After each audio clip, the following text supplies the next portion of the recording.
What is going on, everyone? Welcome back to MushLoven. I'm your host Dayton, and today we're going to get into how I've been using mushrooms medically for the last 5-6 months now and what results I've been getting. So to start off, I would say mushrooms isn't for everyone. Some people may really not like them. Some people may be super sensitive to them, and it's not for everyone.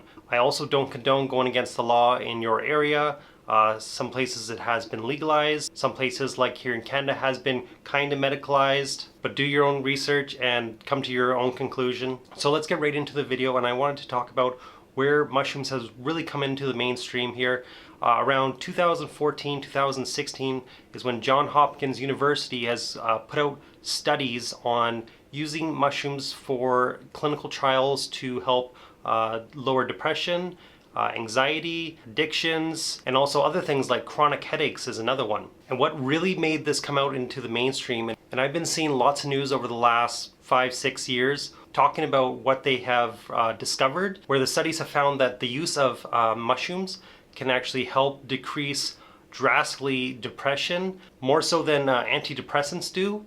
Antidepressants you gotta take, I believe, daily. But in the studies, they found mushrooms gave patients a much longer lasting antidepressant effect, where they didn't need to take mushrooms weekly or daily or anything. It would last for some people over months, 1 to 2 to sometimes 3 months it could last. And for some, that is a very big benefit, where they don't have to be taking pills nonstop always. Same with anxieties. They found that anxiety can be decreased for quite a long time after taking mushrooms for one dose. Kind of the same idea. People found that it lasts over a month or so, or up to like 2 to 3 or more months. And also before that, I've heard, and you probably have heard too, that people in like the tech industry, people like musicians and stuff, have been using microdosing for quite a while now, where they find that gives them better productivity, better creativity in their field of work. I've heard that before all this medical stuff. For like the last 10 years I've been hearing about that. Lots of people on Silicon Valley doing microdosing, and for many they find it very beneficial. I personally have never tried the microdosing thing where you're taking it every day or every 3 days or something like that. There's different methods. I haven't got into that yet, so I'm not really the best to touch on that. Because in the studies they found microdosing has a really good effect of helping decrease the depression and stuff, anxiety.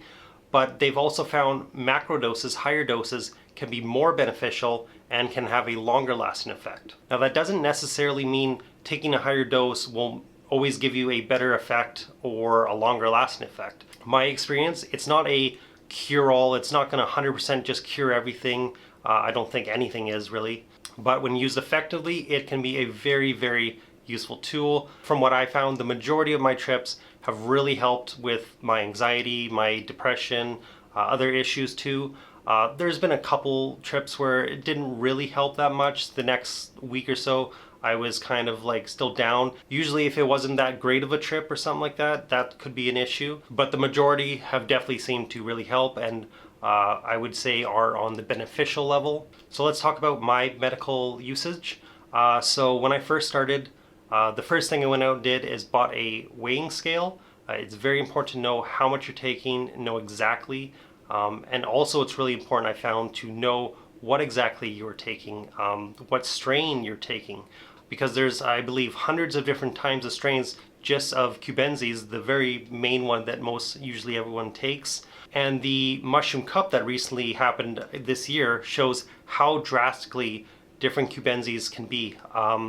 There's some that could be really weak, there's some that could be regular strength, and then there's some that could be like 4 times stronger than those regular strength ones. So you really need to know what you're taking, and you need to adjust appropriately. Now over the last 5-6 months now, I've been trying out which mushroom strains work best for me, which ones do I like to use, which one has the most beneficial usage, and I've been going through quite a few and making note of which ones have been more beneficial to me, ones I don't really want to try again, and ones that are really strong and need to be used with extreme caution.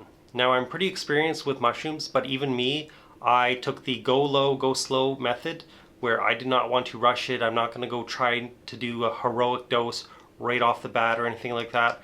Heroic dose is about 5 grams. Terence McKenna came up with this method to really give you a profound experience, but I also don't believe people should just jump right into that and they need a lot of experience. I believe it should take possibly 1 to 2 years to even build up before you even try that. Some people I've been reading on forums having terrible times, having super bad trips because they wanted to jump into it and just experience the profound nature of it, and it could lead to some really bad stuff that I've heard too, and we'll probably get into more videos. But yeah, I recommend go low, go slow. I started off with like a 1 gram trip with some like regular strength mushrooms. Just had a nice relaxing trip, nothing really too intense, just easing myself in there.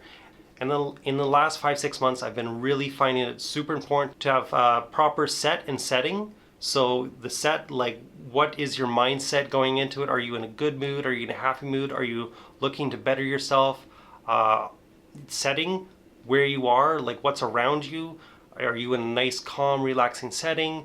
Are you going to be doing it where maybe you can go into nature if you need to?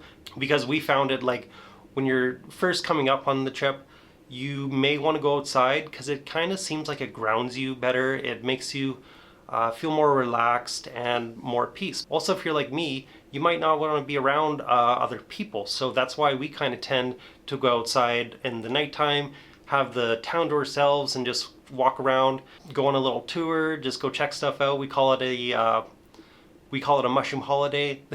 Just go sightseeing and stuff. We found it very relaxing, very fun. So before I do any trip, I set my intentions and I say what I want to accomplish or what am I looking for in this trip. I know the first couple times I wanted to work on like my anxiety issues.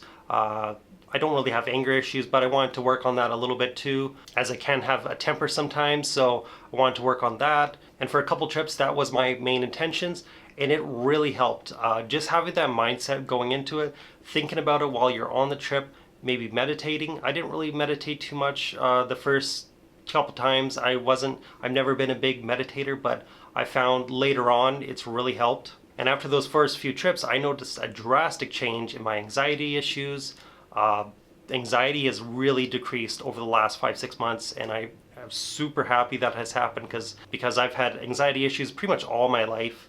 Also, on other trips, I wanted to work on like my depression along with my anxiety or anger management or whatever, and that has really helped too. It really helped just put you in a better mindset. Some people say it helps reset your mind, kind of like rebooting a computer where you have a ton of programs going on, and you just reset it and then you're back to baseline. And just the thought and like kind of meditating on it while you're going through these trips kind of helps build these neural pathways, because that's what they found in these studies, that your brain lights up with activity, new neural pathways start forming, and it can start helping you fix problems that you didn't even know you could actually fix. A great example of this is Paul Stamet, who is one of the top mushroom mycologists in the entire world. His experience was pretty profound. He was a stutterer as a child and a teenager, and he really wanted to fix that, and he heard about mushrooms could possibly help with that. So he took, I guess, a bunch and had a crazy trip where he meditated on how he wanted to quit stuttering. And he just had this in his mind the whole trip. And I guess after that trip, he quit stuttering after that and never had a stuttering problem again. So that's how crazy some of these trips could be, where it could fix a pretty big neurological issue. So some of the really health benefits that I've actually got from these trips is quitting smoking and quitting drinking. Now, I'm probably not going to just quit drinking forever. I'm probably going to drink maybe 4 times a year, maybe 5 or something like that.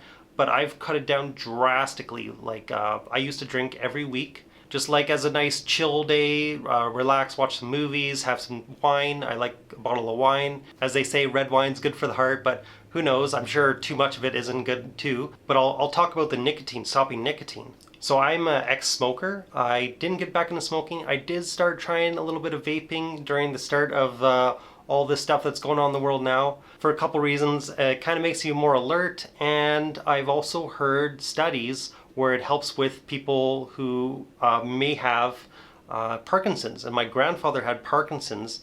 I don't know if that makes me susceptible or whatever, so I thought maybe it's a good idea to have a little nicotine. So I thought maybe it was a good idea to start using it a bit, and I found the safest way. I did a bunch of research on this. One of the safest ways to use it is nasal snuff. I've heard a lot of people actually using that to quit smoking and move over to just quitting nicotine altogether. So I thought maybe give it a try, because I also tried it once while traveling. Met some German people. They had a bunch, so they were letting us try it, and I thought it was pretty fascinating. I also have Scottish heritage, and I guess that is a Scottish tradition going back hundreds of years.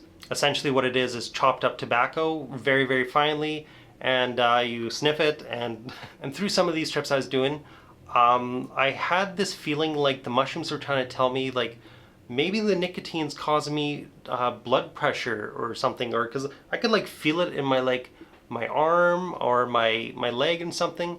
And I noticed like it kind of started happening after I started using the nicotine. So I thought maybe the mushrooms are telling me something, that it's bad for my blood pressure. I'm pretty sure it does make your blood pressure higher and stuff. So it was like it was telling me to stop using it. And I was like, I think that's a really good idea. So I really started slowing down a bit. And then one time I had a really strong trip. Really, really strong.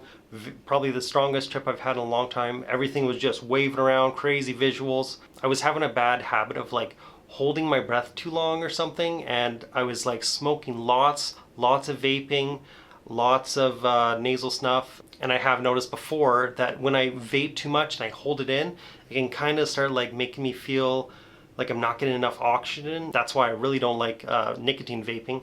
So on this trip, I kind of almost felt like I was like hyperventilating, or like I wasn't getting enough oxygen or something. So it kind of tripped me up, and it made me stop doing the nicotine vape.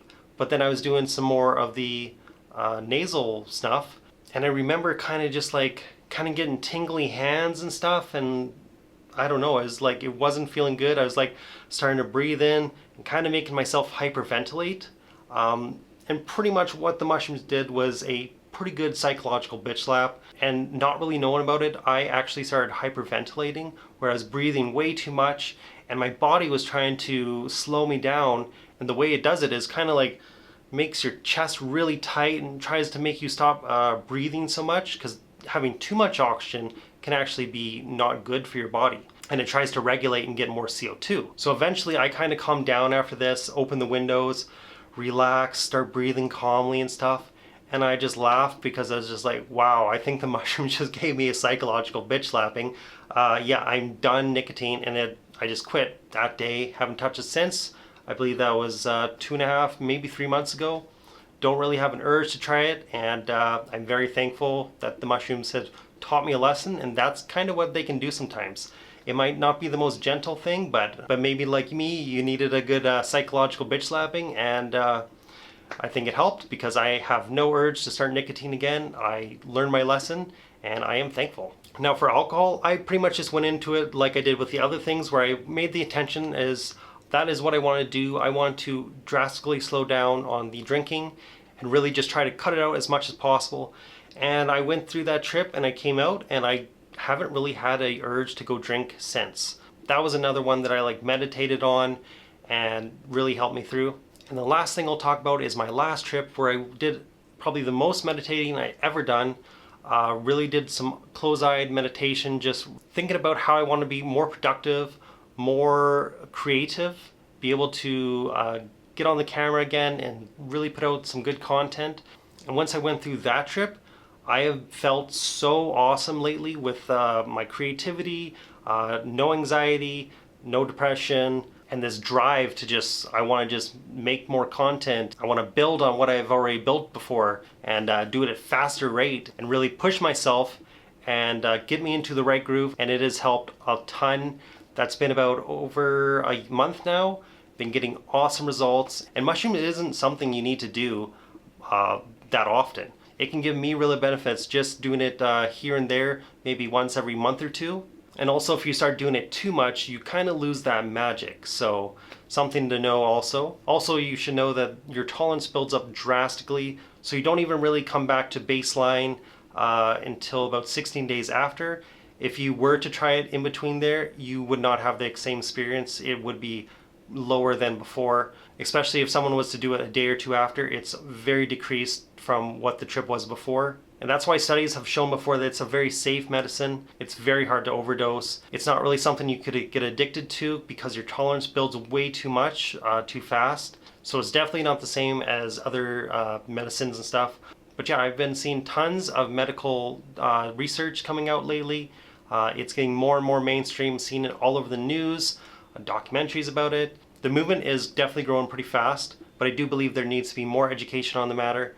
And I hope this is what we can do on this channel. But yeah, that is it for now, guys. Thank you for watching this video. We're going to be doing more educational videos like this in the future, so stay tuned. Thank you all for watching. Until next time, peace out. We'll catch you guys later.